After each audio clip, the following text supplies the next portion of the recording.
On Agenda this evening, Paul Craine MLC joins me to assess the latest population figures. But first, MLC and children's champion Kerry considers the recently announced Ballakermeen toilet policy and how children's rights have changed over the decades. The toilet policy has certainly attracted a lot of interest with vociferous argument for and against. So it's good to have a philosophical reflection on the topic. Perhaps we should begin with the Ballakermeen policy. The head teacher of Ballakermeen has spoken in defence of the secondary school's new rules around visiting the toilets during lesson time. Students have been told that they are not to leave the classroom unless they have a medical issue or it is an extraordinary situation. In a statement to Manx Radio, Graham Corran says, "There will of course be times and situations where students need to leave lessons and teachers are able to show understanding and use their professional judgment and discretion." Mr Corran says they are embedding a culture at Ballakermeen where every second of learning time counts. This means we are working together, adults and students as a team.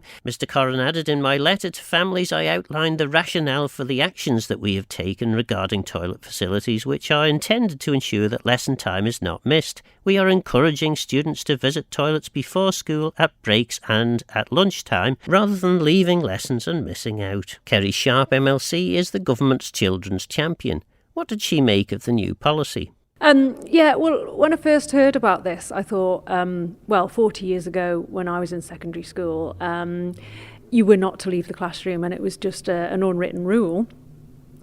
Now, I think what's interesting in terms of policy in relation to children's rights and that sort of thing, if you look at Article 3 of the Children's Rights, it's stated that in all actions concerning children, whether undertaken by public or private social welfare institutions, courts of law, administrative authorities or legislative bodies, the best interests of the child shall be the primary consideration. So I suppose as children's champion, what I'm doing is I'm looking at this recent school policy and asking myself, well, is it in the best interest of the child?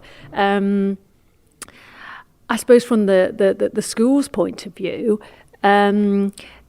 we know that attendance in schools since COVID has dropped, and we know that bad behaviour within the classroom of all ages has increased, and we know that the number of suspensions have increased, and we know that the number of children absent from lessons and leaving the classroom has increased. So I suppose from the school's point of view, what they're saying is we're here to provide an education, and we know, because research shows, that the hours spent in a classroom translate into better exam results. So from the school's point of view, I suppose it's in their best interests to keep children in the classroom. On the other hand, I think what's interesting, what the kind of conversations that I've had with high school students recently who've been into Tynwald, they're asking the question, well, if I want to go to the toilet, why shouldn't I be able to go to the toilet? You know, if you were at work, adults can go to the toilet whenever they want. And I think what's interesting is that there's a big difference between 40 years ago, when I was at secondary school, and now. I think students are more likely to compare their rights with those of adults. But also thinking about it, if you're in the workplace and you know you're going into a meeting and it's going to last about an hour, you do go to the toilet beforehand. So I think there's a bit of a balance there. But I mean, I've had people get in touch with me, young people who've said they don't use the toilets during break because, first of all, they're queuing for so long that they don't actually get into the toilet. They say that the toilets are full of people who are vaping and they don't want to go in. People are vaping. And they say that they get bullied when they go into the toilets because, I mean, it's the same as 40 years ago. There's always a certain group of young people who are hanging out in the toilets at break, looking to intimidate other people. And I think 40 years ago, we would have all just ran the gauntlet and put up with the comments, you know. But again, nowadays, young people are saying, well, actually, if I just want to go to the toilet in peace, you know, why should I have to be victimised? So I think it's really good that students are pointing out these issues, and I think there are big conversations that need to be had between the students, either sort of directly with their head teachers or through their school councils, or we now have a Tynwald standing committee, youth committee, and maybe that might be a topic that could be put forward to the youth committee. I think what's also interesting is that girls are beginning to talk more about periods and the effect that their periods have on them at school. I know that one of the high schools has done research into how many hours have girls miss due to periods, period pain, period-related problems. Girls are saying, well, you know, why should we have to explain to a teacher that we want to go and change our sanitary product, you know?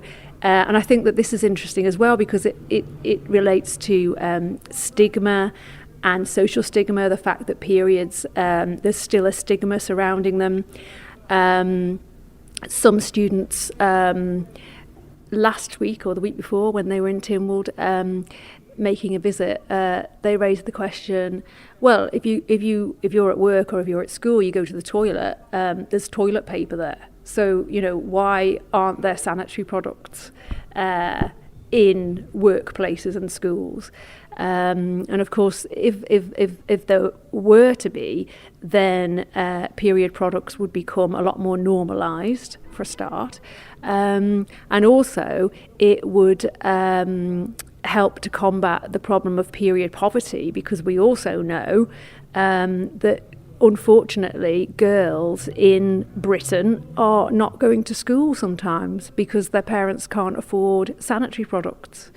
So of course, if sanitary products were available in school toilets, then that would get around that problem. Well, I think even with this kind of policy, it has to come with caveats. For example, you know, if a child desperately needs to go to the toilet, they still need to be able to go to the toilet. You know, if it's an emergency, because having to go to the toilet is classified as an emergency. I mean, even if you're caught speeding in the UK, I know on a motorway. Having to go to the toilet and rushing to get to the next motorway service station is actually taken into account by police, so it's classified as a medical emergency. On the other hand, I know that having read research that various teaching unions have done in the UK, they've found that a lot of children are leaving the classroom in order to vape. And then they come back and they can't concentrate because they've had a sort of a high, is it caffeine in vapes? I'm not quite sure. I've never had a vape, but anyway. Going back to the question. I think what schools have to do is to look at, you know, what are the root causes of this deterioration in behaviour, and why should young people be vandalising the toilets at school? And I think that this is something which the department at the moment, definitely I would say in terms of funding, probably doesn't have the resources to do. But having said that, the deterioration in behaviour at school is definitely an issue that has to be tackled as soon as possible, and resources are just going to have to be made available, because teachers have got in touch with me who've said that they've never seen the behavioural problems that they are seeing now post-COVID. And part of the £18 million budget enhancement that the Department of Education has received for the coming financial year is presumably to cover things like additional educational needs. I know they had bids in for additional funding in previous years which weren't fully funded. So presumably that extra money is going to help. Well, I think that any extra resources are going to help, but the actual scale of what's needed, I think, is something that the department is going to have to seriously look at. And in terms of this change in behaviour, and it does appear that it's a change, and perhaps it's been gradually happening over a period of time. Maybe you can tell me, as children champion, hopefully you know a bit more about it than I do, but are there any indications as to what is causing this change in behaviour, the worsening in behaviour from certain children in schools?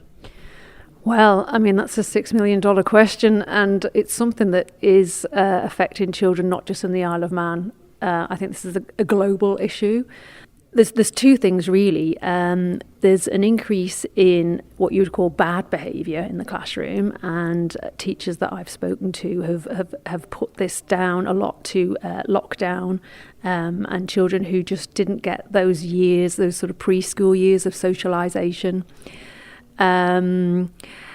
But there's also an increase in people with official additional needs coming into schools. I mean, in one case, a couple of years ago, there was a Year 7 group coming into one of our high schools, and almost half of those children had official additional needs.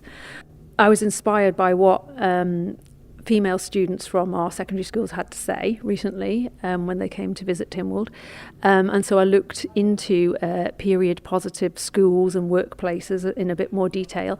And one thing which we can all do to sort of help with this situation is to make sure that our households are period positive. So it occurred to me that although I have bins in bathrooms in my house for guests to use for used period products, I can also just put some towels or tampons in the bathrooms for guests with a note just saying, "Dear guests, please use these products if you want them, and use the bin to dispose of them."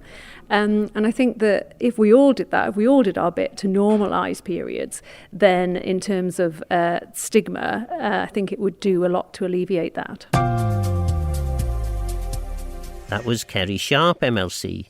Government is eager to increase the economically active population. Does MLC and Manx statistics enthusiast Paul Craine see signs of progress? Whilst the natural population of the island, you've probably got a better term for than I have, has fallen dramatically, there is some good news as well in terms of inward migration. Yes, that's right. The news release that I put out was primarily about the figures for births and deaths in 2023 when they were released. It was apparent that births had risen, but only very slightly risen by 24. They rose again, they rose previously in 2021 and then went down to 2022. So a rise last year doesn't mean anything in terms of a long-term trend. The hope would be that the decline in births, which was down 43% in 12 years, the hope would be that decline has come to an end. But the number of deaths last year exceeded births by more than 250, and therefore the natural population change, as you referred to, was negative. We are not replacing deaths with births at the moment. We're a long way down on that. So there's a big gap between those. For the population to grow, which is part of the economic strategy and the island plan and so on, for the population to grow, you need either births greater than deaths, or you need more movement in than movement out. Clearly we haven't got the first of those, but the evidence that we've got, the second of those, is quite considerable. I referred firstly to a document that came out from Statistics Isle of Man in October, a look at the population there, and they were identifying that there had been population growth since the last census.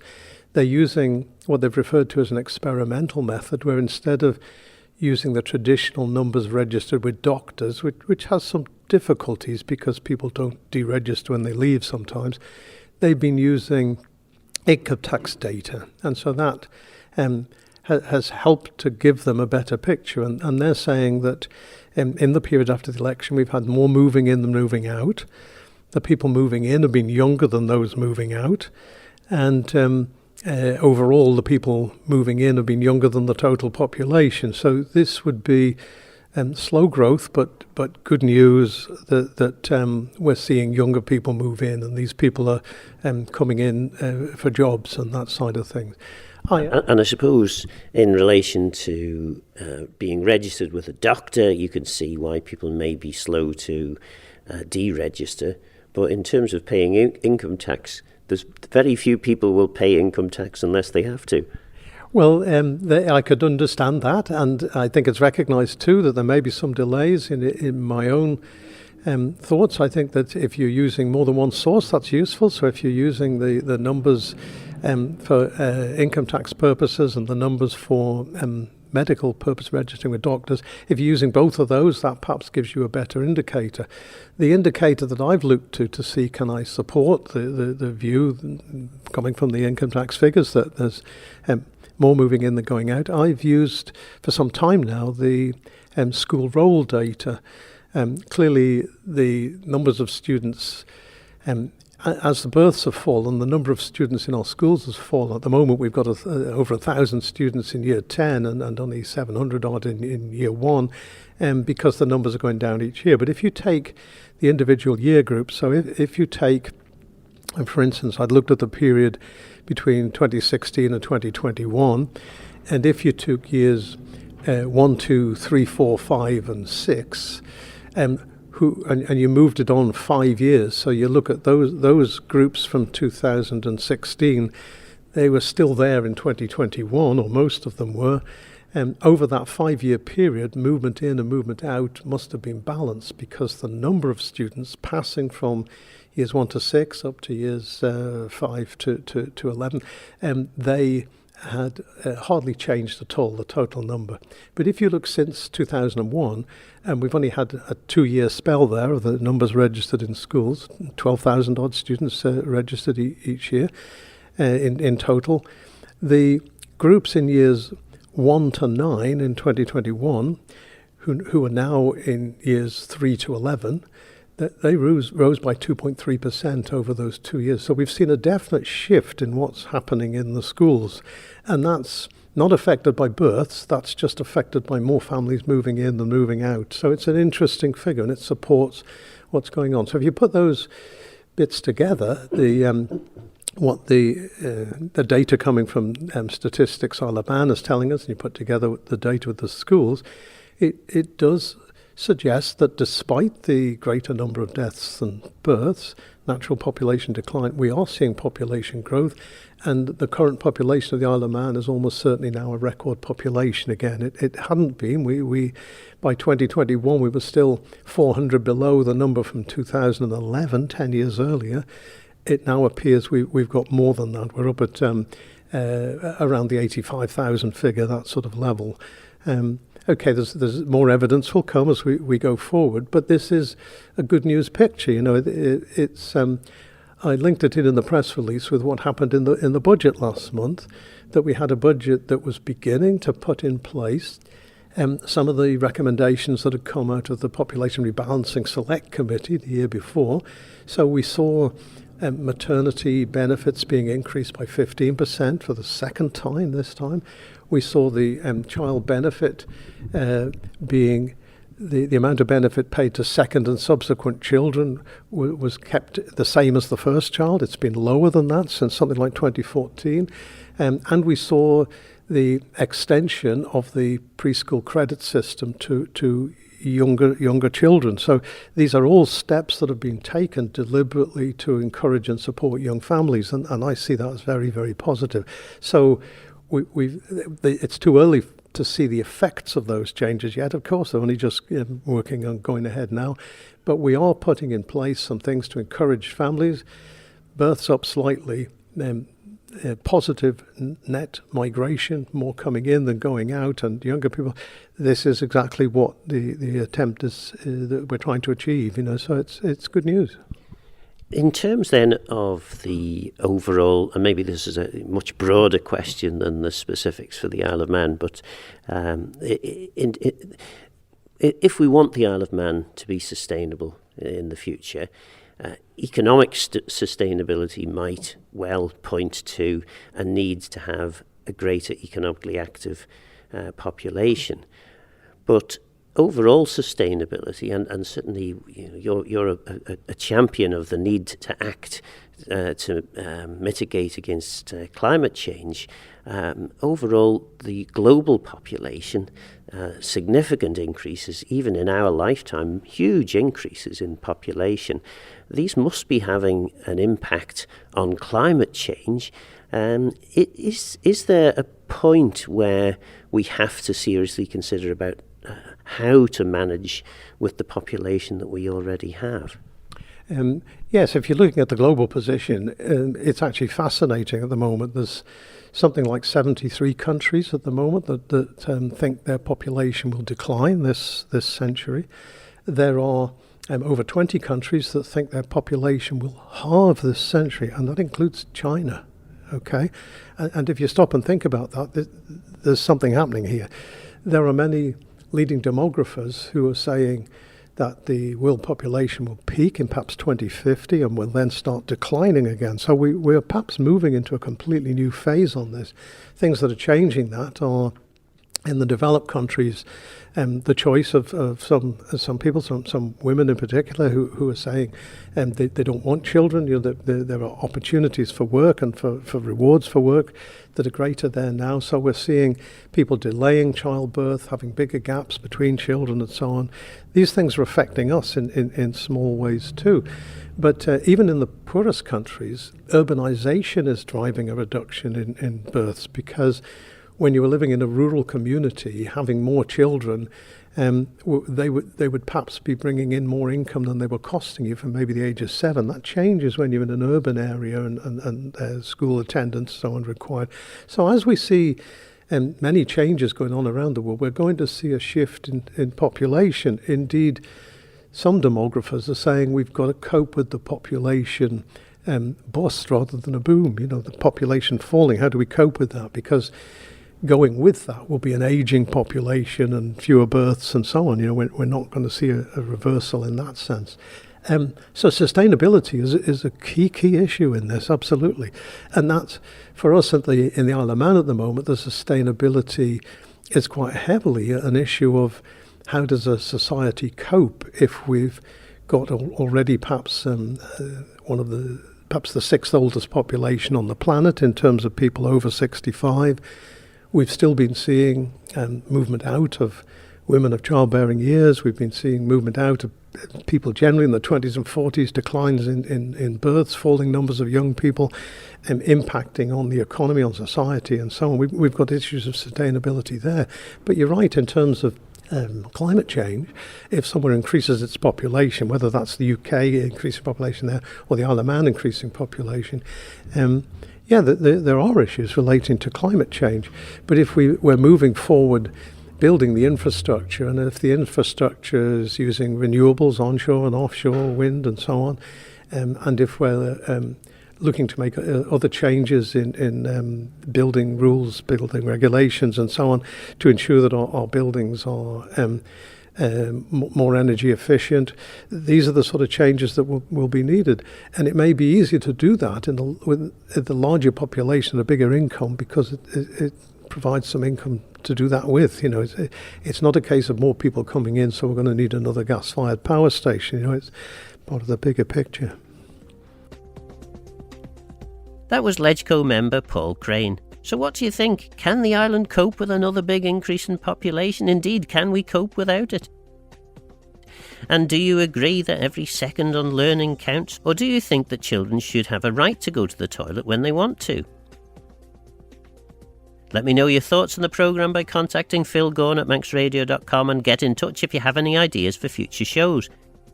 Don't forget, this programme is available as a podcast on Manx Radio's website. For now, I'm Phil Gorn. Goramayo. Thanks for listening.